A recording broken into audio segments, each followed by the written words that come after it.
Hollywood has one dirty little secret. Some of its scariest horror movies aren't pure imagination. They're ripped straight out of real life. Forget vampires and zombies. What really fuels nightmares are real people, real hauntings, and real horrors that inspire the films you love or can't watch alone. From cursed dolls to demonic trials, today we're breaking down the top 10 real-life horror stories that inspired famous movies. And trust me, after this list, you'll never watch The Conjuring, Elm Street, or even a doll sitting in your grandma's house the same way again. Number 10. The Conjuring Universe, Ed and Lorraine Warren's creepiest cases.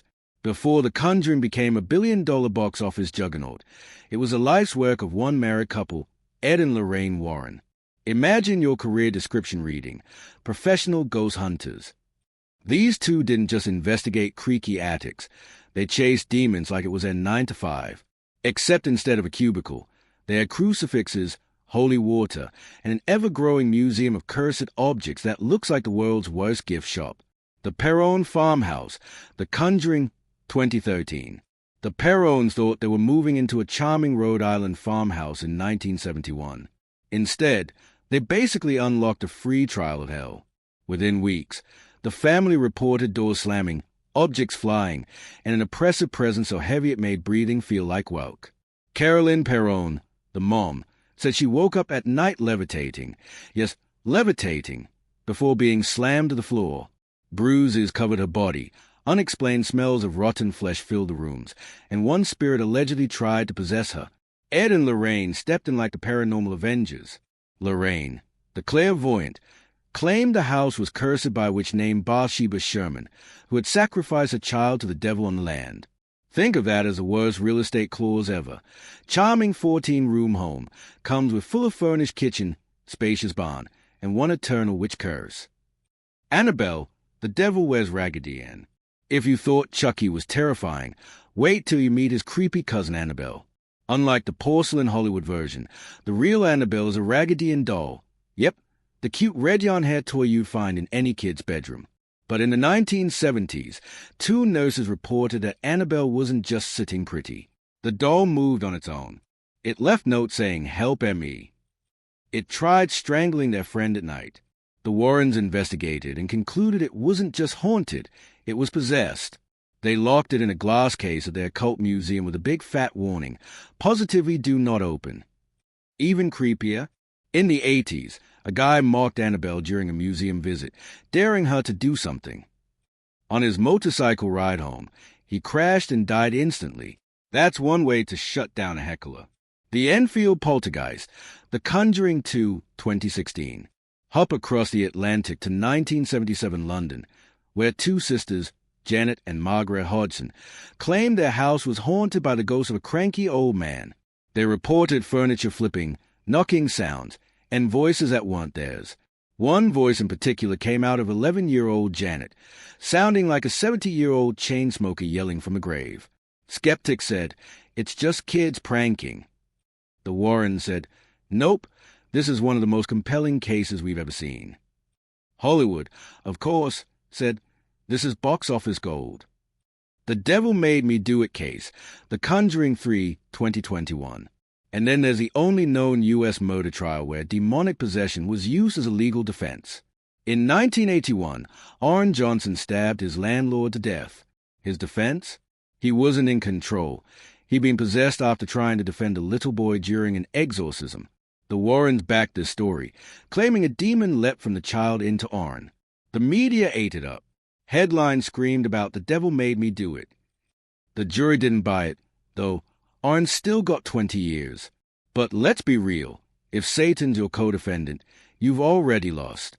So, whether you think Ed and Lorraine were brave warriors of the supernatural or the ultimate ghost hustlers with a great PR team, their cases sparked some of the scariest movies ever made.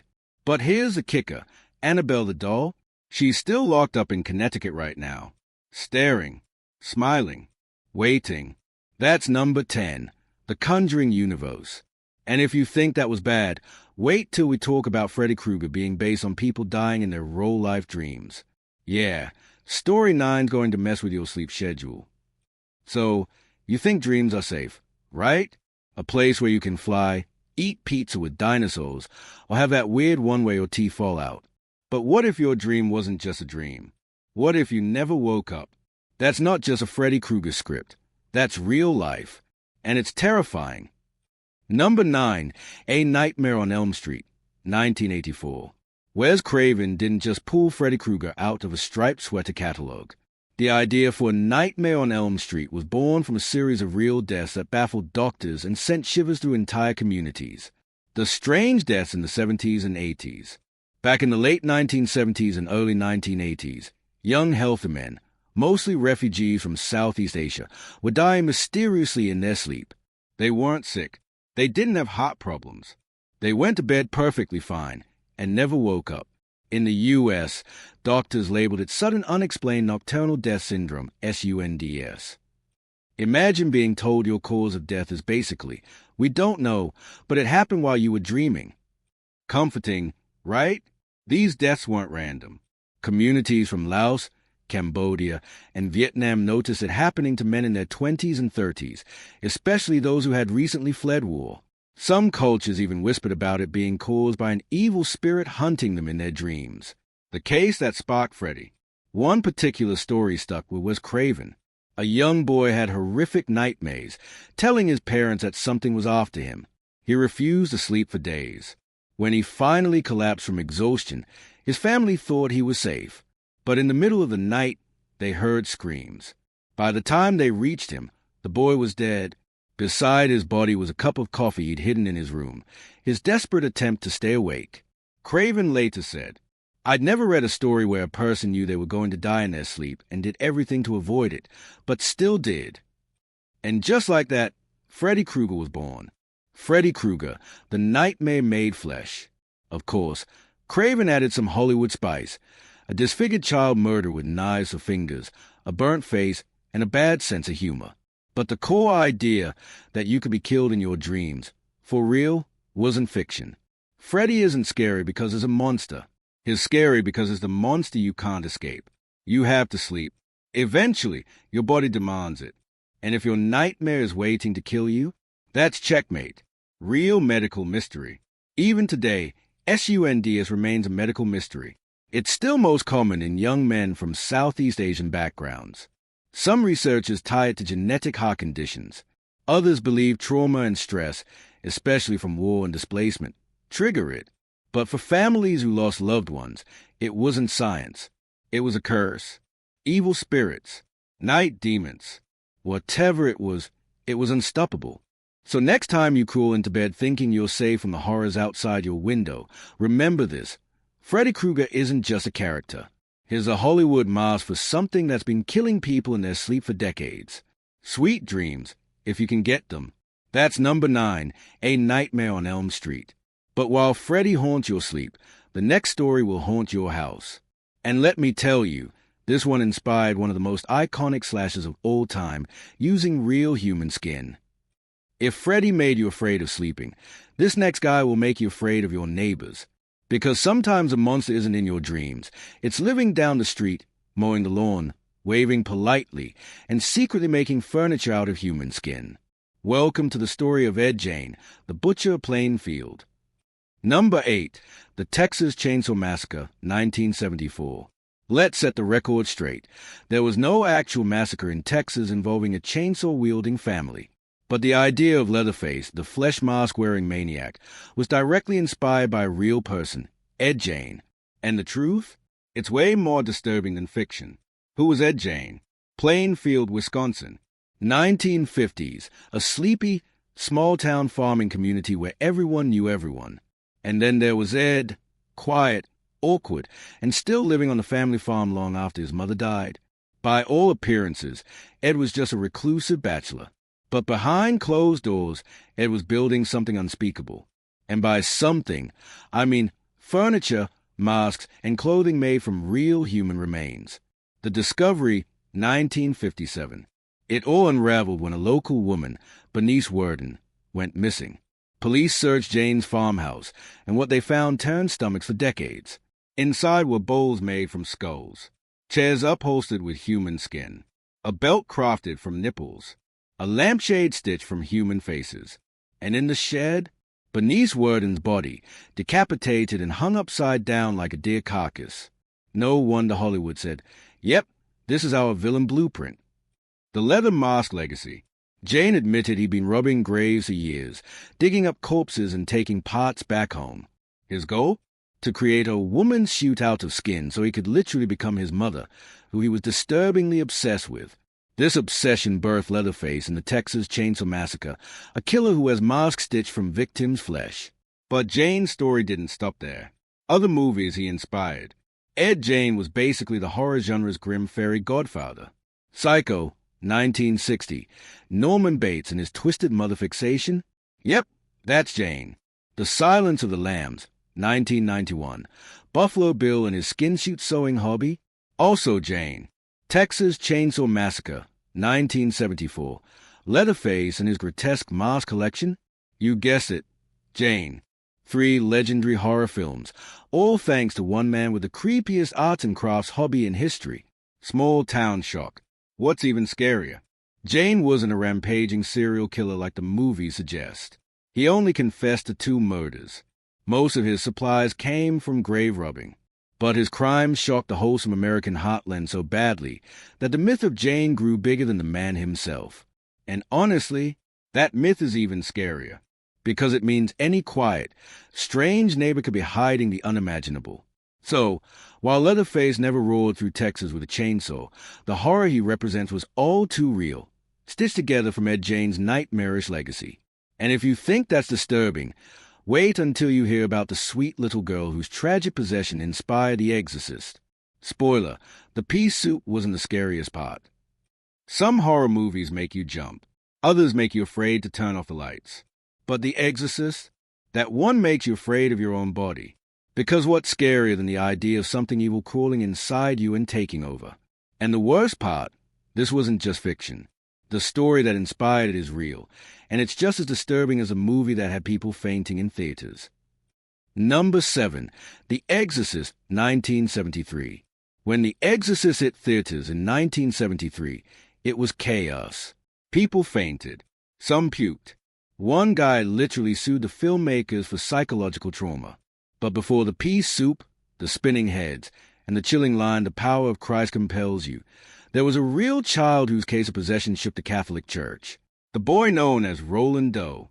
The film changed the details into a little girl named Regan, but the real victim was a 14-year-old boy in Maryland in 1949. For privacy, he's only known by the pseudonym Roland Doe. Roland wasn't some horror junkie. He was a quiet, only child, very close to his aunt. When she died, things took a turn. The family-claimed objects started moving on their own. Scratching noises came from walls, and most terrifying of all, messages began appearing scratched into Roland's skin, like invisible claws were writing from the inside. The exorcisms. The family first sought help from doctors. No answers. Then ministers. Still nothing. Finally, Catholic priests were called in. Over the course of weeks, multiple exorcism sessions were performed. During these rituals, Roland allegedly spoke in Latin, a language he never studied, levitated off the bed, screamed in multiple voices, showed scratches and words appearing across his body. At one point, hospital staff witnessed Roland sliding violently across the bed with no one touching him. Another time, a mattress was seen shaking like it was alive. The final exorcism ended after a particularly violent episode, when the boy allegedly shouted that Satan would leave. And then, just like that, it was over. Roland returned to normal. The movie magic. Author William Peter Blatty read about Roland's case and spun it into The Exorcist. The film turned Roland into Regan, dialed everything to 11, and gave us some of horror's most iconic moments. Head spinning 180 degrees, vomit showers, spider-walk stair crawls, and the priest yeeting himself out the window. But at its heart, it's still the same story, a child's body hijacked by something that cannot be explained. But wait, there's more. Roland's wasn't the only famous case. Another deeply disturbing story was that of Anneliese Michel, a 23-year-old German woman in the 1970s. She suffered from epilepsy, but her family and priests believed she was possessed. Over the course of nearly 70 exorcisms, she starved to death, weighing just 68 pounds at the end. Her death caused a massive trial in Germany, with priests and her parents charged with negligent homicide. And her story went on to inspire another movie, The Exorcism of Emily Rose. Science versus supernatural. Skeptics say Roland and Annalise were suffering from severe psychological and neurological disorders, hallucinations, trauma, and illness, not demons. But believers argue the phenomena can't be explained away so neatly. Either way, the fear is universal. The idea that your mind and body can be hijacked, that you can lose control completely to something you can't see or fight. So the next time you joke about Ouija boards or think exorcisms are just horror movie tropes, remember, Roland Doe was real. Annalise Michaud was real. And their battles with possession were so terrifying, they became the blueprint for the scariest movie ever made. That's number 7, The Exorcist. And if that doesn't keep you up at night, don't worry, the next story will. Because now, we're talking about a haunted house so cursed, it turned into a media circus and became one of the most famous horror franchises ever, the Amityville Horror. Every neighborhood has that one creepy house. You know, the one where the grass never seems to grow right, where the blinds are always shut, where kids dare each other to knock on the door. But in Amityville, New York, that house didn't just look scary, it became ground zero for one of the most famous hauntings in history. A story so chilling, Hollywood's been milking it for decades. Welcome to the real Amityville Horror. Number 6, The Amityville Horror, 1975. Let's rewind. The Amityville Horror story begins not with ghosts, but with murder, the DeFeo murders. November 13th, 1974.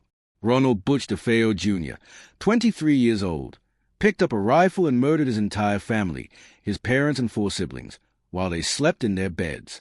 The crime shocked the quiet town of Amityville, Long Island. Here's the creepy detail. Every single victim was found lying face down, as if posed. No one seemed to wake up despite the gunshots. No struggle. No noise. Just silence. Some say it points to the possibility of drugs. Others whisper something darker. DeFeo was convicted, claiming at times that voices made him do it. But that was just a prologue. The Lutz family moves in. 13 months later, the Lutz family moved into the same house. George, Kathy, and their 3 kids got the bargain of a lifetime. 6 bedrooms, a boathouse, a swimming pool, $80,000. Why so cheap? Oh, just because 6 people were slaughtered there. At first, the Lutz family brushed off the dark history. But within days, they claimed their dream home turned into a nightmare. The haunting begins. According to the Lutzes, their 28-day stay was pure hell. Cold spots and slime. Rooms turned icy cold for no reason. Green slime oozed from the walls. George Lutz became obsessed with chopping wood and claimed he would wake up at 3:15 a.m. every night, the exact time of the murders. Kathy Lutz said she was physically attacked by unseen forces, even levitating in bed. The kids saw red-eyed demons, one of which they called Jody, a pig-like creature that would stare at them through windows. After less than a month, the Lutz family fled the house, leaving all their belongings behind. The book and the movies. Their story was turned into a book in 1977 and then the Amityville Horror movie in 1979. Both became cultural phenomena. The house with its iconic quarter-moon windows became one of the most recognized haunted homes in history. Hollywood has since spawned sequels, remakes, and spin-offs. Because if there's one thing scarier than demons, it's box office profits. Skepticism and controversy. Here's the twist. Not everyone buys a Lutz family story. Some say it was a hoax to escape financial problems. Even William Weber, DeFeo's defense attorney, later claimed the story was invented over a few bottles of wine. Investigators who visited the house afterward reported no unusual activity, and later owners of the home said nothing weird ever happened to them. So was it a haunting? A scam? Or did the Lutz family really face something so terrifying they couldn't stay a single month? Why it still terrifies us. Regardless of what's true, Amityville taps into a primal fear. The idea that your home, your safest space, could turn against you. It asks the question, what if the walls you sleep under every night aren't protecting you, but plotting against you? So, whether the Amityville Horror was real or the greatest ghost hustle of all time, one fact remains. A family was slaughtered there, and that darkness still lingers in the story. You can repaint the walls, you can replace the windows, but you can't scrub away blood that deep. That's number 6, the Amityville Horror. And if you thought slime dripping from walls was gross, wait till you hear about a haunting in Connecticut so disturbing it makes Amityville look like a bad Airbnb review. Buying a house is stressful enough. Mortgages, movers, questionable wallpaper. But imagine moving into your new dream home only to find out it used to be a funeral parlor. Yep, welcome to Connecticut, where the for sale sign might as well have read, cozy family home, fully furnished with demons included. This is the real nightmare behind the haunting in Connecticut. 5. A Haunting in Connecticut, the Snedeker Family Case, 1986. The setup in 1986, Carmen Snedeker and her husband all rented a house in Southington, Connecticut. They needed a big home because their son Philip was undergoing cancer treatment at a nearby hospital. The house was perfect, spacious, affordable, close to the medical center. But the landlord forgot to mention one tiny detail. The house had once been a funeral home. The basement still had embalming tables, drainage pipes, and a creepy freezer for bodies. Basically, the Snedekers weren't just renting a home. They were moving into a death factory. Strange things start small. At first, it was little things. Tools went missing. Lights flickered. Voices whispered. The kids complained about seeing shadowy figures and hearing strange noises. But then it escalated. Philip's terrifying visions. Philip, the teenage son battling cancer, began seeing terrifying apparitions. He described men in black suits, skin sloughing off their faces, whispering to him. His behavior grew erratic, violent mood swings, deep depression, and eventually claims that he was being attacked by unseen forces. Doctors dismissed it as hallucinations from his treatment, but the family wasn't so sure. Full-blown haunting. The Snedekers reported terrifying phenomena. Objects moving on their own, dishes flying, furniture dragging. Physical attacks. Carmen claimed she was assaulted by spirits. The smell of decay. Rooms would suddenly reek of rotting flesh. Apparitions. Shadowy forms lurking in corners, whispering. At one point, they said the demons began targeting not just Philip, but the entire family. Enter Ed and Lorraine Warren. And here's where the Warrens, yes, the same demon-busting duo from the Conjuring Universe, come in. The Snedekers contacted Ed and Lorraine for help. According to Lorraine, the house was infested with demonic entities, possibly tied to necromantic practices carried out in the old funeral home. She claimed the basement, where bodies were prepared, was the epicenter of the evil. The Warrens performed a cleansing ritual and declared the house clear. The Hollywood version. In 2009, the story hit the big screen with A Haunting in Connecticut. The movie took creative liberties, exaggerating possessions, adding extra gore, and throwing in jump scares that weren't in the real case. But the bones of the story remained. A desperate family, a cursed house, and a haunting so intense it left scars. Skeptics fire back. Of course, not everyone bought it. Some neighbors and later residents claimed they never experienced anything unusual in the house. Critics suggested the Snedekers fabricated or exaggerated the events for fame or financial gain. Even one of the authors who worked with the Warrens on the case admitted he was told to make it scarier for the book. So is it real? Or just another Amityville-style hustle? Why it sticks with us.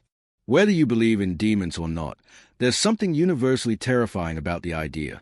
You move into a home for a fresh start, only to discover it's saturated with death, sorrow, and maybe something that doesn't want you there. The Snedeker story preys on our deepest fear. What if the place we choose to heal becomes a place that destroys us? So maybe the Snedekers moved into a haunted funeral home. Or maybe the ghosts were in the details of the mortgage contract. Either way, the story became one of the creepiest family hauntings in America. That's number 5, A Haunting in Connecticut. But up next, we're heading across the pond for one of the most documented ghost cases in history. Imagine living in a house where your furniture flies, your kids are possessed, and your neighbors bring popcorn to watch the chaos. Yep, it's the infamous Enfield Poltergeist. Forget Netflix dramas.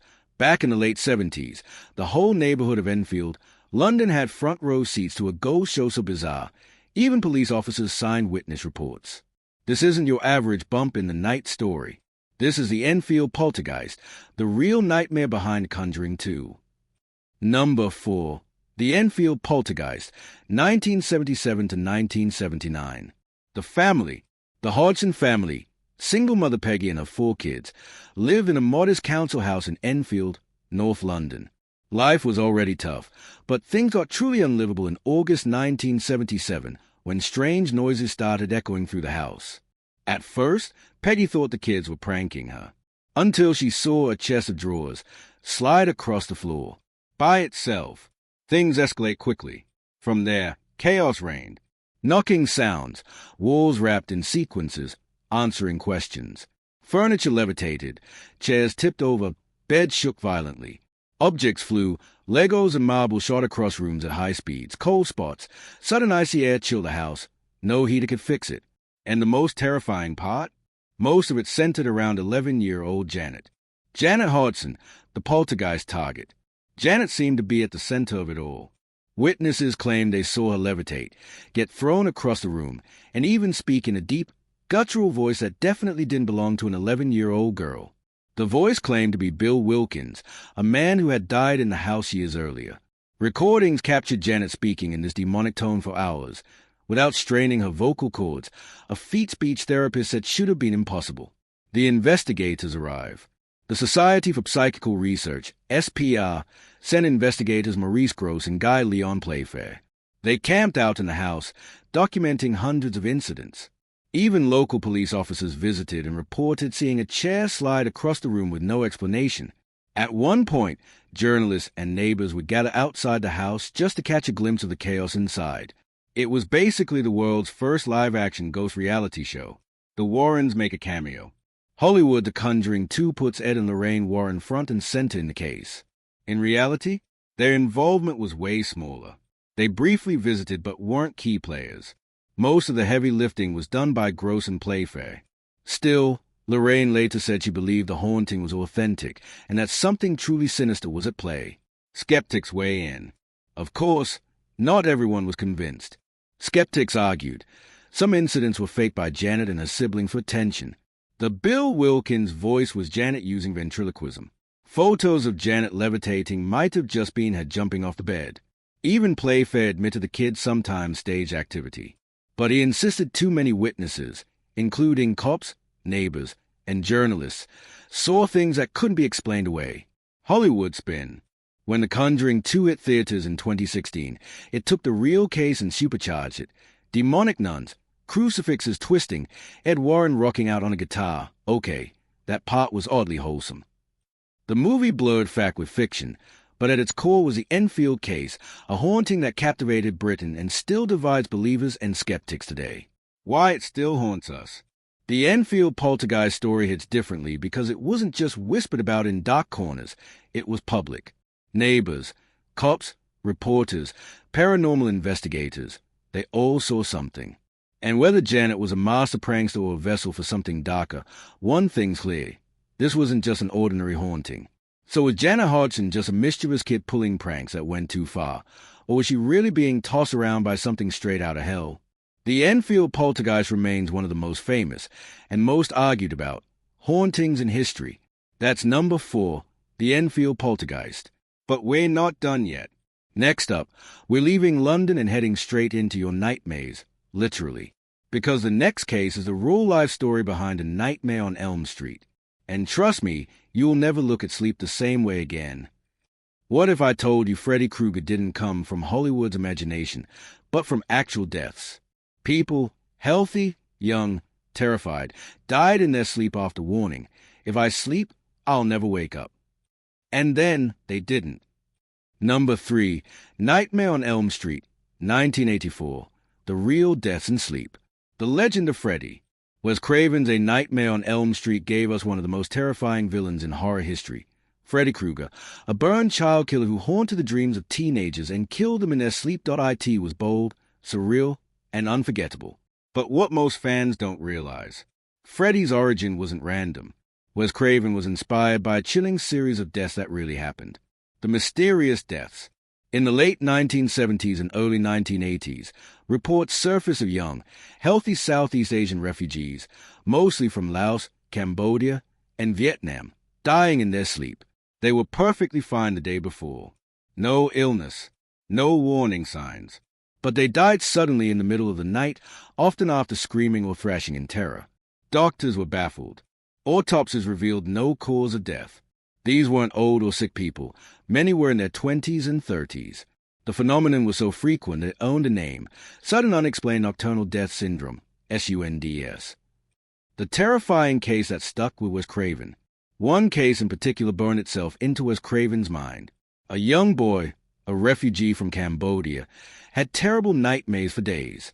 He told his parents he was afraid to sleep, convinced that something was hunting him in his dreams.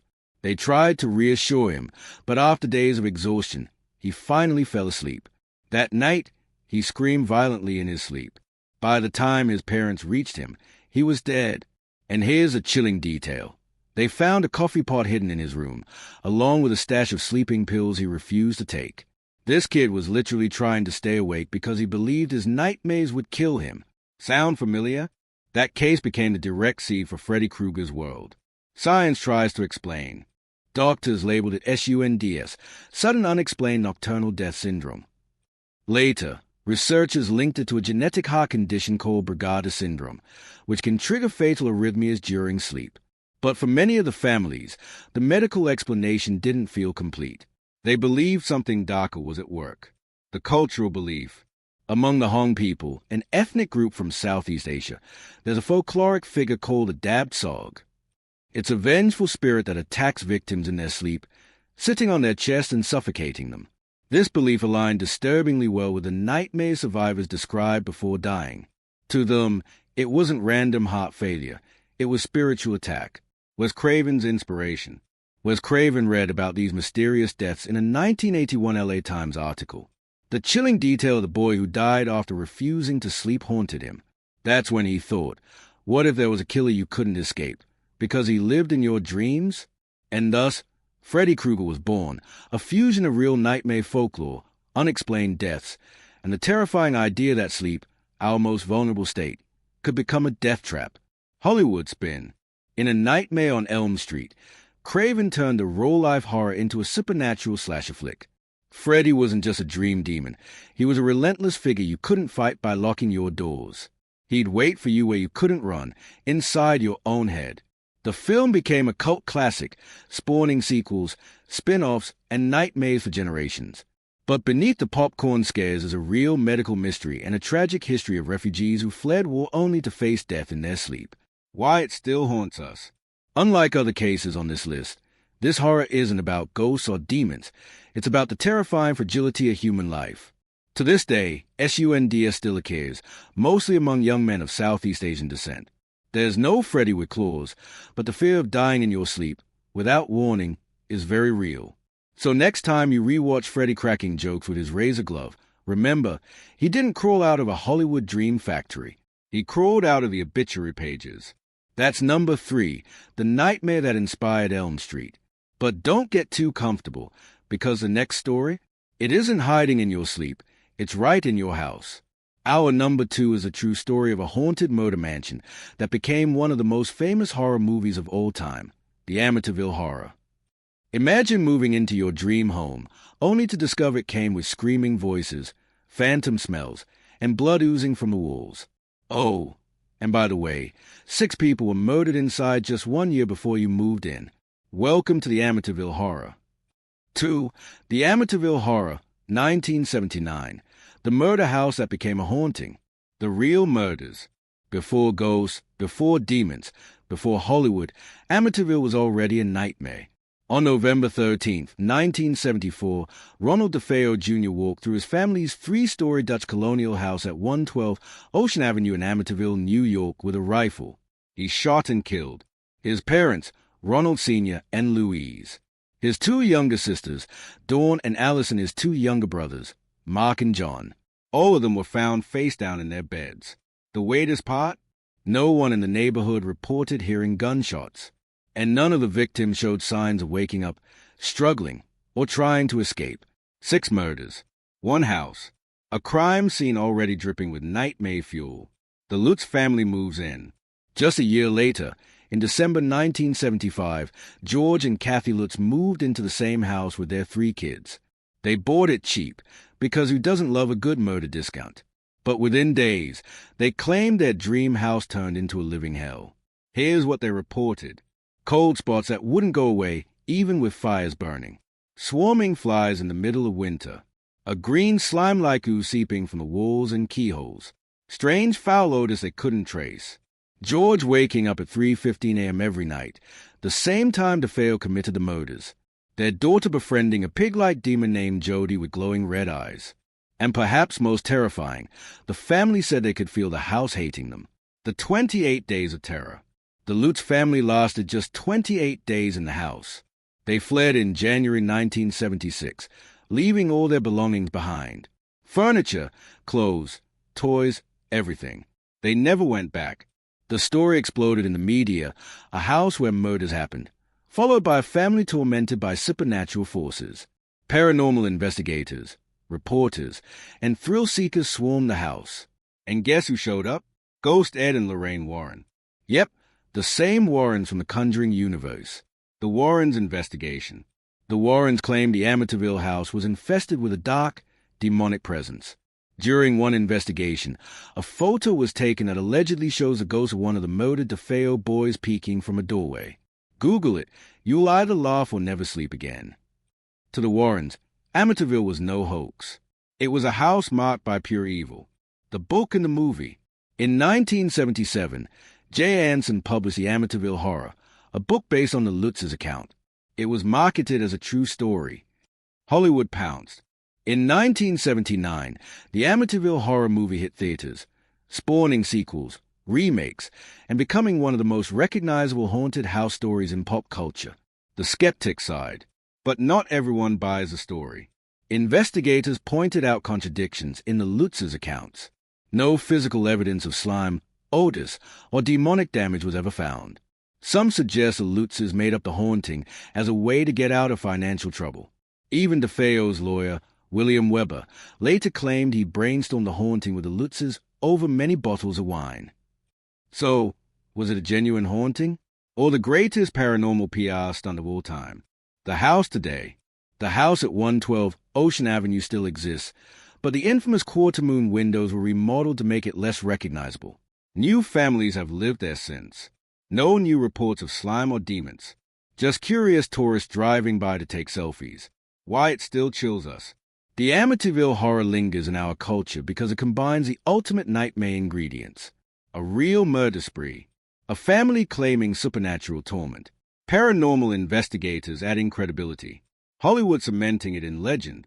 Whether you believe it was demons, a hoax, or just trauma, Amityville remains the most famous haunted house in America. So the next time someone says, it's just a house, remember Amityville. Because sometimes four walls don't just keep things out, they trap things inside. That's number 2, the Amityville Horror. And now, we've reached the grand finale. Our number 1 story isn't just based on true events. It's become the most iconic haunted house movie of all time. The film that redefined terror itself, The Exorcist. What if I told you the scariest movie ever made wasn't entirely fiction? The Exorcist shocked the world in 1973, but the true story behind it is even darker. It didn't happen to a little girl in Georgetown. It happened to a boy in Maryland. His name? Protected for decades. His story? The blueprint for Hollywood's ultimate possession nightmare. 1. The Exorcist, 1973. The real possession of Roland Doe. The boy known as Roland Doe. In 1949, newspapers quietly reported a strange case out of Cottage City, Maryland. A 14-year-old boy, hidden under the pseudonym Roland Doe, sometimes called Robbie Mannheim, was said to be possessed by something evil after experimenting with a Ouija board. It all began after the death of his beloved aunt, who had introduced him to spiritualism. Grieving, Roland turned to the board, hoping to contact her. Instead, he claimed something else came through. The early signs. Soon after, the boy's family began noticing chilling phenomena. Scratching noises inside the walls. Objects moving on their own. Books flying, a heavy vase sliding across a table. Bed shaking violently while Roland lay on them. Words and symbols mysteriously scratching themselves into his skin. Even worse, Roland's personality began to change. He would slip into guttural voices, lash out with unnatural strength, and scream obscenities in languages he'd never learned. The family was terrified, so they turned to the church. The exorcisms begin. Local priests attempted blessings, but the phenomena escalated. Eventually, Father William Baudin, a Jesuit priest from St. Louis, was called to perform a full exorcism. This was no quick ritual. The process lasted weeks. Eyewitness accounts claim Roland's body contorted in impossible ways. He spoke in Latin, though he never stuttered it. Religious objects would fly across the room. The boy would hiss, spit, and laugh in inhuman voices. One night, the words hello and evil reportedly appeared carved into his chest. During the climactic exorcism, Roland allegedly screamed out, convulsed, and then silence. He slumped over, muttered it's gone, and was free. The Catholic Church's take. The case was documented in detailed diaries kept by the priests involved. These records became the primary source material for the Exorcist author William Peter Blatty. To the Church, this case was one of the most extreme and convincing examples of possession in modern history.